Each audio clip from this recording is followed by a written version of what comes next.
ఎన్నికల్లో కలిసి పోటీ చేయబోతున్నాయి. ఇప్పటికే సీట్లకు సంబంధించి కూడా ఒక స్పష్టమైనటువంటి అవగాహన మూడు పార్టీల మధ్య కుదిరినట్టయితే తెలుస్తుంది. దీనికి సంబంధించి మూడు పార్టీల నుంచి ఒక స్పష్టమైనటువంటి ఉమ్మడి ప్రకటన ఇప్పటికే వచ్చింది. ప్రధానమంత్రి నరేంద్ర మోదీ నాయకత్వంలో మూడు పార్టీలు కూడా ఎన్నికలకు వెళ్ళబోతున్నాయంటూ కూడా వారు భారతీయ జనతా పార్టీ ప్రధాన కార్యాలయం నుంచి ఒక ఉమ్మడి ప్రకటన కూడా ఇప్పటికే వచ్చినటువంటి పరిస్థితి. మొత్తం ఈ పొత్తు పొడవడంలో మాత్రం జనసేన అధినేత పవన్ కళ్యాణ్ చొరవను ఎవరు కూడా కాదనలేనటువంటి పరిస్థితి. ఆయన తొలి నుంచి కూడా ఎట్టి పరిస్థితుల్లో నేను ప్రభుత్వ వ్యతిరేక ఓటు చేయలేనివ్వను, అలాగే భారతీయ జనతా పార్టీ కూడా మాతో కలిసి వస్తుంది, మేము తెలుగుదేశం పార్టీతో కూడా వెళ్తున్నాం అంటూ కూడా ప్రతిసారి నొక్కి కూడా చెప్పారు. అలాగే కొంత ఆలస్యం జరిగినప్పటికీ కూడా మూడు పార్టీలు కూడా ప్రస్తుతం కలిసి వెళ్తున్నటువంటి పరిస్థితి. ఏంటి మూడు పార్టీలు కలిసి వెళితే 2014 రిపీట్ కాబోతుందా? ఏ రకంగా ఉండబోతుంది? ఈ మూడు పార్టీలను వైఎస్ఆర్సీపీ ఏ రకంగా ఎదుర్కోబోతుంది? తదితర అంశాలకు సంబంధించి ఇవాళ డిబేట్లో మనం చర్చించుకోబోతున్నాం. నాతో పాటు డిబేట్లో పాల్పంచుకుంటున్నారు సుహాసిని ఆనంద్ గారు, భారతీయ జనతా పార్టీ నాయకులు, కీర్తన గారు మరికాసేపట్లో జాయిన్ అవుతారు, జనసేన నాయకులు, అలాగే కృష్ణాంజనేయులు గారు రాజకీయ విశ్లేషకులు, అలాగే అక్షర సత్యం రాజకీయ విశ్లేషకులు, ఆయన కూడా మనకి ఫోన్ లైన్ ద్వారా అందుబాటులోకి వస్తారు. అందరికీ నమస్కారం. ముందుగా కీర్తన గారు నమస్తే. నమస్తే సార్. కీర్తన గారు ఏంటి ఫుల్ జోష్లో ఉన్నట్టున్నారు? మీతో పాటు మీరు ఫస్ట్ నుంచి మీ పార్టీ అధినేత ఆశించినట్టే భారతీయ జనతా పార్టీ కూడా మీతో పాటు కలిసి వచ్చింది. ఈరోజు మొత్తం క్లియర్ అయిపోయింది, ఉమ్మడి ప్రకటన కూడా విడుదలైపోయింది. ఏమంటారు? పూర్తి క్రెడిట్ అనేది మీ పార్టీ అధినేత తీసుకుంటున్నారుగా. ముందుగా మీకు అలాగే ప్రైమ్ వీక్షకులకు నమస్కారం సార్, ప్యానెల్ పెద్దలకు కూడా. నిజంగా ఈ రోజు నిస్వార్థమైన నాయకుడు వెనుక పయనిస్తున్నందుకు సంతోషపడుతున్నాను సార్. ఎందుకంటే ఈ పొత్తులని కలపడం కోసం పవన్ కళ్యాణ్ గారు ఎన్ని త్యాగాలు చేస్తున్నారో, ఎన్ని మాటలు పడుతున్నారో, ఈ కుట్ల రాజకీయాల మధ్య ఎన్ని అవమానాలు పడుతున్నారో ప్రతి ఒక్కరు గమనిస్తున్నారు సార్. నిన్న కూడా నేను టీడీపీ వాళ్ళతో మాట్లాడుతుంటే వాళ్ళు చెప్తున్నారు, పవన్ కళ్యాణ్ గారు ఎటువంటి స్వార్థం లేకుండా ఈ పొత్తుని కుదురుస్తున్నాడమ్మా అని సాక్షాత్ చంద్రబాబు నాయుడు గారు అంటున్నారంట. అంటే అటువంటి నిస్వార్థమైన నాయకుడు ఆయన ప్రజాక్షేత్రంలోకి వచ్చిన ప్రజల కోసమే ప్రతిసారి నిరూపిస్తూ స్వార్థపూరితమైన రాజకీయాలు చేయకుండా ఈ పొత్తును కుదిరిచారు సార్.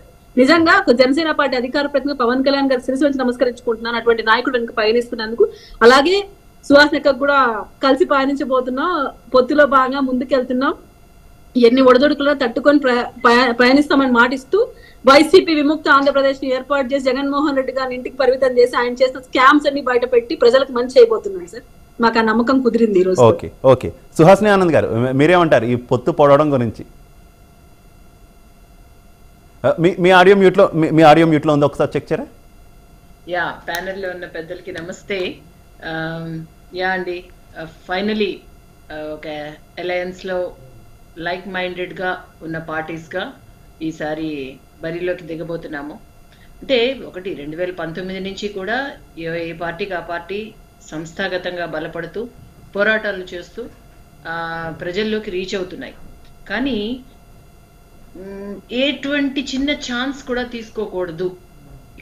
ఇక్కడ ఉన్న కొంత విధ్వంసకర పరిపాలనతో మహిళల పట్ల జరుగుతున్న విషయాలన్నీ మనం చూస్తూ ఉన్నాము. అన్ని రకాల కూడా కొత్తగా ఏర్పడిన ఆంధ్రప్రదేశ్ ఇంకా అభివృద్ధి పదంలో దూసుకుపోవాల్సిన ఆంధ్రప్రదేశ్ కుంటుపడిపోతోంది అన్న ఒక భావనతో ఖచ్చితంగా ఒకటి మేజర్ స్టెప్ తీసుకుంటే ఇక్కడ కొత్త వాతావరణం వస్తుంది. డెఫినెట్లీ ఒక పవర్ఫుల్ అలయన్స్ అనేది ఏర్పడాలి అన్న ఒక ఉద్దేశంలో మూడు పార్టీస్, అంటే ఆల్రెడీ భారతీయ జనతా పార్టీ జనసేన పొత్తులో ఉన్న మాట వాస్తవం. మొదటి నుంచి కూడా మేము అదే మాట మాట్లాడుతూ ఉన్నాం. బట్ పవన్ కళ్యాణ్ గారు నిజంగా చాలా శ్రమించి వారి శ్రమ ఫలించి, అంటే ఒకటి మంచి సంకల్పంతో ఏదైనా చేస్తే అది ఫలిస్తుంది అంటారు. ఆ విధంగా అందులో ఇంకొకటి ఇవాళ మా జాతీయ అధ్యక్షులు నడ్డా గారు కూడా ఒక విషయం చెప్పారు. 1996 నుంచి ఎన్డీఏలో కూటమిలో భాగంగా టీడీపీ ఉన్నది అని.